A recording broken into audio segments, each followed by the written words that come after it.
Is Kakarot the best game in the series, or is it just another game consistently replaying the same story over and over again? Well, honestly, it's a bit of both.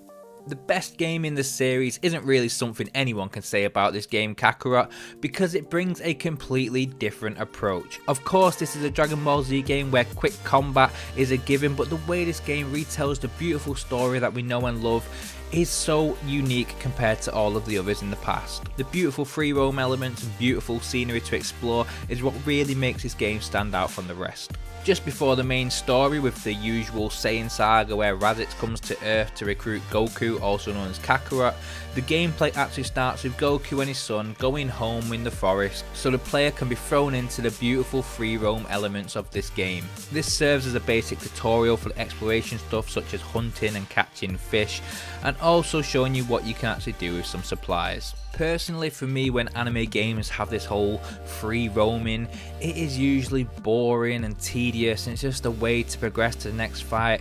But Kakarot surprisingly breaks that stereotype for me. Okay, yes, you don't have complete freedom to like throw punches and kicks and blast someone away with a Kamehameha, but the flying, running, jumping and exploration features more than make up for it. Submissions are scattered around the map from iconic characters from Dragon Ball and Dragon Ball Z, which are pretty nice to see. The submissions are usually kind of like fetch quests or defeating a handful of little grunt enemies, but they are quite bearable for the most part and completely optional. The free roam isn't just restricted to Earth, but also travels to planet Namek and the island of the Kais from the Buu saga. A free roam Dragon Ball game obviously features Dragon Balls, which are found scattered across the map in different areas. Once you collect all the Dragon Balls, of course you can summon Shenron to grant you a wish. The wish system is fairly basic, with the main wishes being as simple as I want to be rich or I want rare items. These seem to increase in reward as the game goes on. If you wish to be rich early on in the game, you might get about 20 to 30,000 zennies, where it's close to the end game you might get about 100,000 zennies. You can also wish story mode characters back to life so you can fight them once again as a submission. And now for the most important part of any Dragon Ball Z game. Yes, that is the combat, and yes, it is surprisingly good. I'm actually quite surprised that this game is only single player, because I can imagine the combat system would actually be quite good having 3-on-3 battles online, but I guess Kakarot didn't want to be like every other Dragon Ball Z game out there, and to be honest, that's fine. The combat is quick paced with lots of dodging and tactically placed strikes. In early games, some of the bosses such as Nappa and some of the Ginyu Force guys were surprisingly difficult due to the player still being quite inexperienced to the combat and being underleveled. I found Nappa a real challenge the first time I played it. I kind of worked out his special moves and when to dodge, so that's how I beat him, but leveling up does matter to a degree. Most enemies are within 5 levels of yourself, apart from the odd few options fights where you could be level 30 and you could see a level 60. Yeah, you're not going to win them fights, or if you do, it's just not going to be worth the time. It's going to take you forever. When I first played this, I did actually spend quite a long time fighting someone who was like 10 levels higher than me, and it just took so long to do, because if I took 1 hit, maybe 2 hits, I was dead.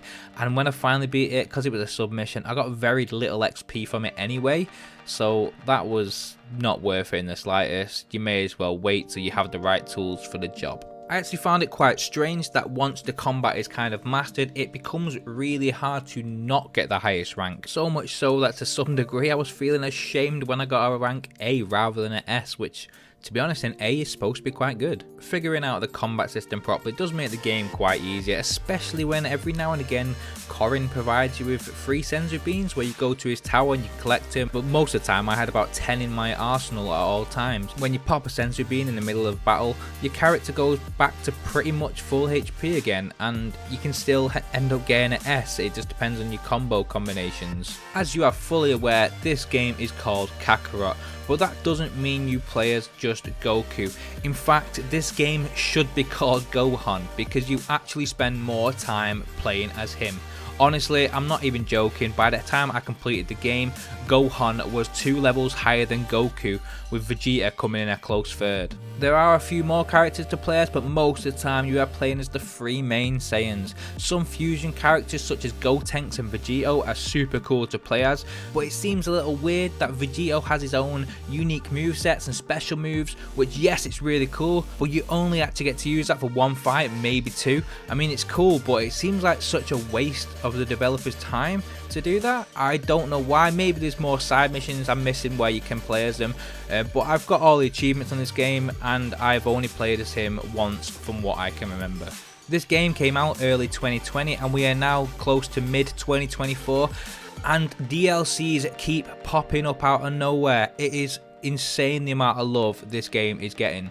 I am still yet to play any of the DLCs because I do not own any, but next time there is a big sale, I will. There are fair few DLCs. I know there's a DLC for Future Trunks which looks pretty cool, and I am really looking forward to playing the Bardock story. They have a full DLC based on Bardock and his life, which is going to be great because I want to learn more about Bardock because he is one of my favourite all-time Dragon Ball Z characters. Despite not having any DLC, the base game is super worth it because honestly there is an insane amount of cool and quirky parts throughout this game. There is so much that I don't have the time to cover, such as the most infamous filler episode ever where Piccolo and Goku are made to do a driving test.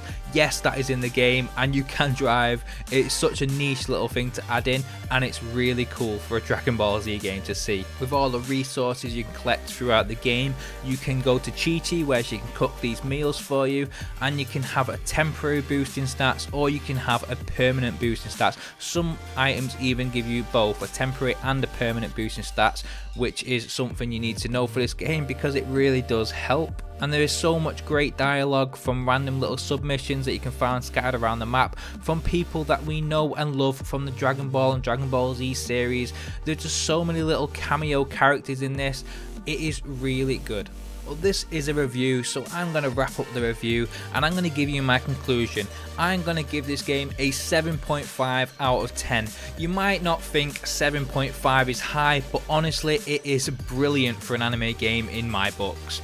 Kakarot is really fun and is one of the current best ways of playing through the Dragon Ball Z story from any game ever made so far.